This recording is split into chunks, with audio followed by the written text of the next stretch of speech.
I've been interested in understanding the energy expenditure of golf. What is the calorie requirement of a round of golf?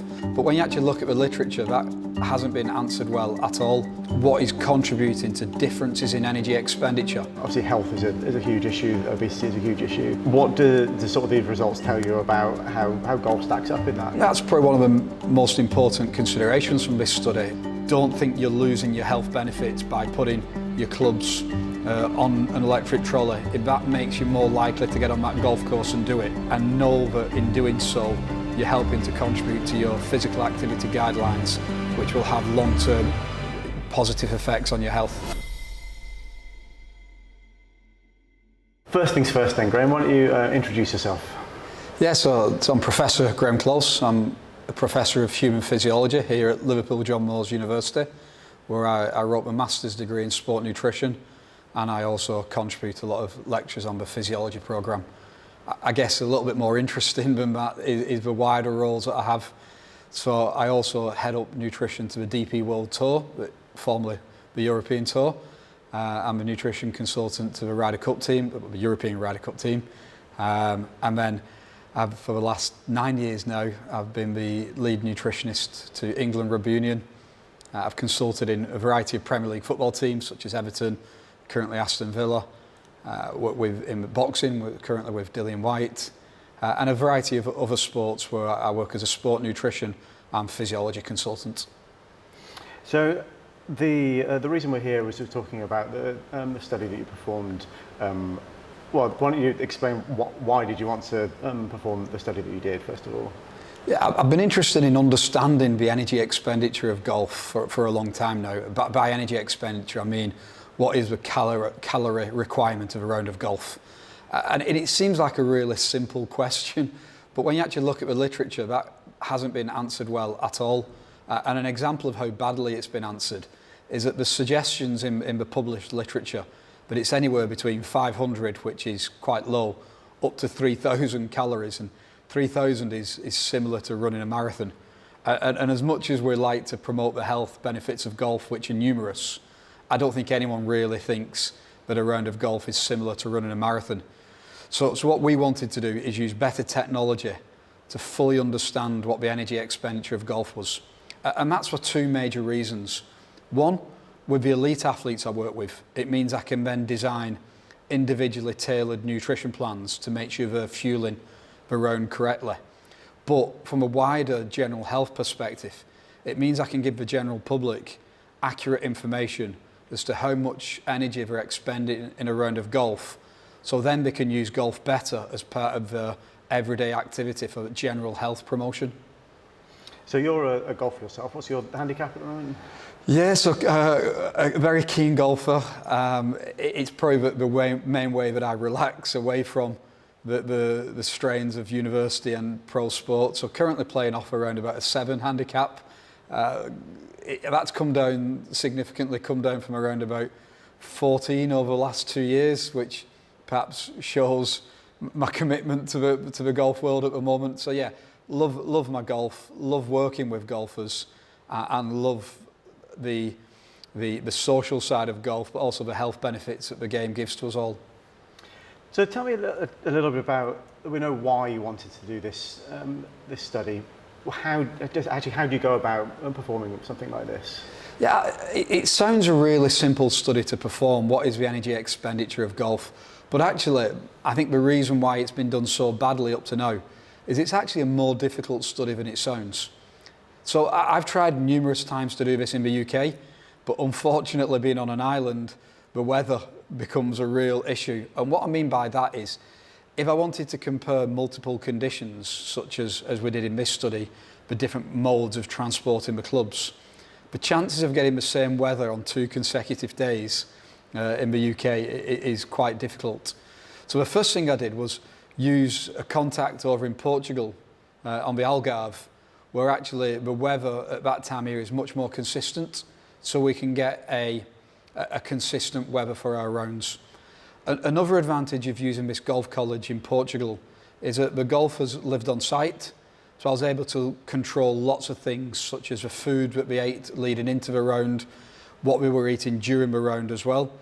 We were also able to make it a tournament situation, so the players play in an order of merit. So each round of golf was competitive, which I also thought was really important. So I was able to get a really well-controlled study.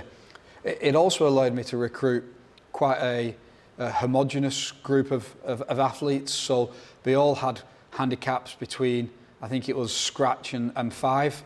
So a consistent level of golfer as well, so we could really make as many variables as we could controlled.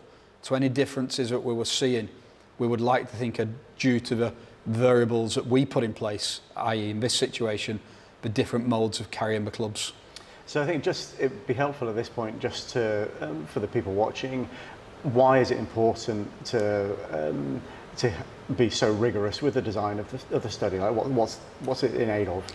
Yeah, so if we want to identify precisely, or as precise as we can, what is contributing to differences in energy expenditure, well then what you want to do is make everything apart from the variable you're changing as controlled as possible. So one way perhaps would to, and we've tried this, is the treadmills that are here in the lab. You could actually get somebody to hit a ball into a net and then actually walk on the treadmill between shots. So now you really are controlling the distance that they're walking and the temperature, etc. But that isn't real world. If we did it, say for example, in the UK, in the middle of the golf season, well, as we know, one day it may be 30 degrees, the day after it might be 20 degrees. If we're doing links golf, one day it may be really windy, the next day maybe not so much. So we really do want to try and control as much as we can, but we've also trying to keep as much what we call ecological validity. So to try and make it as representative of the real world as we can, but with the controls we want for scientific studies. And I think we did that really well in this study, if I'm being honest. And so something like this, it's a full academic peer-reviewed paper. Where would it be have been published? Yeah, so being a university academic, a really important thing that we do is design our studies as well as possible and then publish them in appropriate academic journals. So this one we chose the European Journal of Sports Sciences. Multiple reasons for choosing EJSS. Highly credible journal, European based, so obviously to hit the target market that we want. It undergoes rigorous peer review, so really does add to the credibility of the study that we've got it published in a highly regarded sports science journal. Okay, so we've established why, we've established how, and the level of rigour that's gone into it. What did you find? So I mean, well, I'll start if I may. Actually, the thing that really struck me first of all is that I would have an assumption that carrying a golf bag, you would burn significantly more calories than using an electric trolley, say. So talk around that a little. Yeah, I'd say the major finding of the study is that the energy expenditure around a golf was coming out around about the 3.5 calorie per minute mark, so around about 800 to 1,000 calories, depending on how long it takes to get around the course. But contrary to our original hypothesis, that actually the mode of transportation had a negligible effect on the energy expenditure of a game of golf, which suggested that by far the major contributor to the energy expenditure of golf is the walking itself. The act of striking the ball or carrying the club is a much more minor contributor than walking. And when we look at the energy expenditure of a brisk walk, it's very similar to what we were picking up in this study. Now, interestingly, using similar technology, not quite as precise as what we used in this study, but similar technology that I know some of the DP World Tour players use, they shared with me the data that they're getting on themselves in a European Tour event. Actually, some of the data they showed me was from the Open Championship last year at St Andrews. And it's so similar to ours, it's almost too good to be true. So even at the pro end, when they've got a caddy carrying their clubs for them, they're getting very similar energy expenditure to what we were getting in all three modes of transport in this study. So just remind me again of what were the three modes of transport for the clubs? So in this study we had carrying the golf bag, We had using the electric trolley, so the Stewart Golf trolley in this instance, and using a push trolley. And we found that the energy expenditure in all three modes was very similar indeed, again suggesting that the major contributor to energy expenditure in a game of golf is the act of walking the course itself, not the mode of transporting the clubs. So you've established that basically the amount of calories being burned is the same regardless if you're carrying, pushing or using an electric trolley. The second part of it that I thought was interesting was the rating of perceived exertion. So I suppose there's two parts of that. So first of all, what does that mean? And then the second part was how did that vary for the three modes? Yeah, so a key metric that we often use in sports science studies, and if you look around this laboratory, you'll see RPE scales all around the laboratory. The RPE, the rating of perceived exertion. And what that is we often ask our participants to rate how hard they were finding the exercise. So it's the perceived exertion rather than actually what we've measured using the energy expenditure tools. And what we found in this study was, despite there not being a big difference in the actual caloric requirements between the three modes of transport, but actually carrying the clubs resulted in the highest perceived exertion. So they were finding it much harder, particularly compared with the electric trolley. And when we looked at the electric trolley, it was only in that condition that we were getting the very lowest on that scale, and actually we weren't getting any at the very highest on that scale. We're both in the carrying your clubs and using a manual push trolley. There were people rating that as very hard exercise, and nobody was rating that as very easy exercise. So the perceived effort of the electric trolley was much lower. And I guess that makes sense because, you know, if you walk a course and you're not having to actually think about either pushing a trolley or carrying the clubs, then of course it feels easier. And that's what we were measuring in this study. And then I suppose the third part of it is then the heart rate as well. So that was another measurement that you were taking. What was how did people's heart rates vary for the different modes as well? Yeah, so the bit of kit we were using is a heart rate monitor, but combined with an accelerometer, so movement, and that's what makes it a more accurate piece of kit than maybe traditional studies that have maybe either just used an accelerometer, so maybe a wrist-worn pedometer, or just used a heart rate monitor. This bit of kit called an ActiHeart is able to combine both and use clever algorithms to get a much better measurement of the energy expenditure.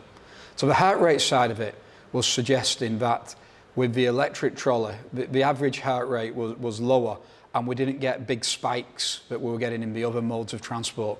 And I think that has real implications for actually performance, because what we don't want is a spike in our heart rate as we're trying to concentrate over a putt. So perhaps if you've just had an aspect of the course that maybe involved a hill to an uphill walk towards a green, what we were seeing is in the conditions, not the electric trolley, but we were getting spikes in heart rate that maybe weren't coming down in time for the putt. So using the electric trolley, despite not being detrimental to the calories burned, may be advantageous to performance if it's able to keep the heart rate in a tighter range of values.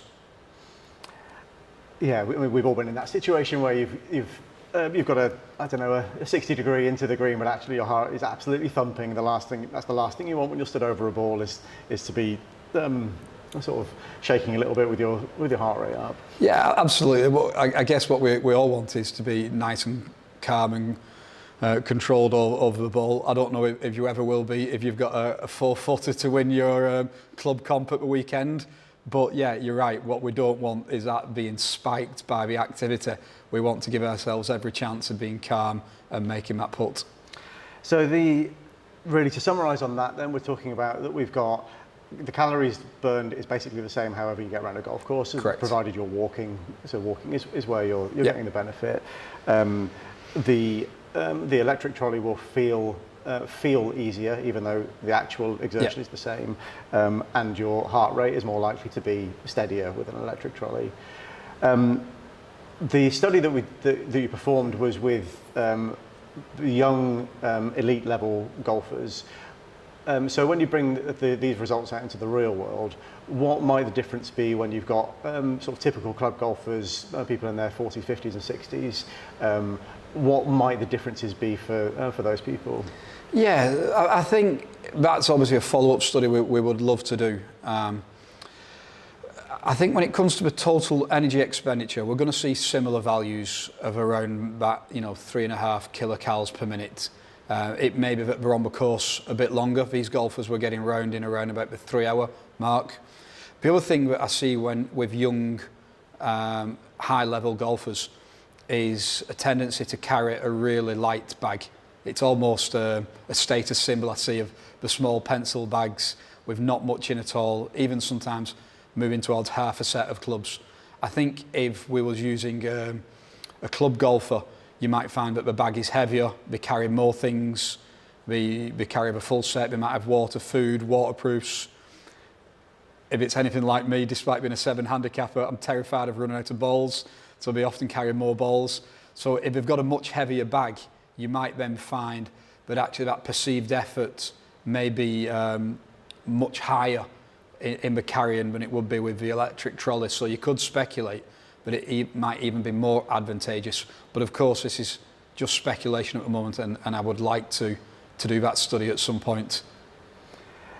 So the final thing I wanted to talk about was obviously from a macro point of view, obviously health is a huge issue, obesity is a huge issue, and there are government guidelines on how much we should all be exercising in a week.